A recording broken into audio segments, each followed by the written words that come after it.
26/7/2025 దీని ఉద్దేశం ఏంటంటే జూన్ 30 వరకు బుచ్చిరెడ్డి నగరపాలక సంస్థలకు సంబంధించి అనాథరైజ్డ్ లేఅవుట్స్ ఏమైనా ఉంటే రెగ్యులర్ చేసుకోవాల్సిందిగా ఎల్ఆర్ఎస్ స్కీమ్ని గవర్నమెంట్ వారు ఇంప్లిమెంట్ చేశారు. ఇది చాలా కాలం నుంచి పెండింగ్ ఉంది.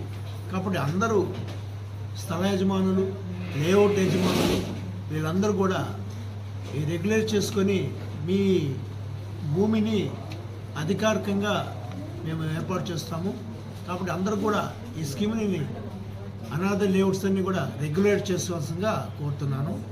మరియు దీనివల్ల ఉపయోగం ఏంటంటే అనాథరైజ్ లేఅవుట్లో 14% ట్యాక్స్ ఎక్స్ట్రా అమ్యూనిటీస్తో కలిపి దాదాపు 15 to 16 దాకా మీకు ట్యాక్సెస్ పడతాయి.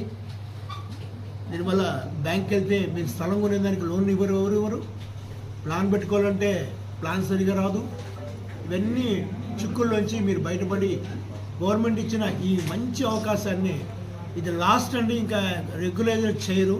ఈ ఎల్ఆర్ఎస్ స్కీమ్ ఇంతటితోనే ముగిసిపోద్ది. కాబట్టి అందరూ స్థల యజమానులు, లేఅవుట్ యజమానులు కూడా అందరూ మున్సిపల్ కార్యాలయానికి వచ్చి మా టౌన్ ప్లానింగ్ సిబ్బంది ఉంటారు, వాళ్ళందరూ మా టీపీఓ గారు ఉంటారు, ఆయన సార్ని కలిసి మీకు అప్లికేషన్ ఏమైనా డౌట్ ఎలా పెట్టుకోవాలో ముందు 10,000 కట్టి ఆ స్కీమ్లోకి ఎంటర్ అయితే వితిన్ మంత్ లోపల మీరు మొత్తం అమౌంట్ కట్టేస్తే మీకు ఇంకా కూడా దాంట్లో ఇన్సెంటివ్స్ కూడా ఇస్తున్నారు.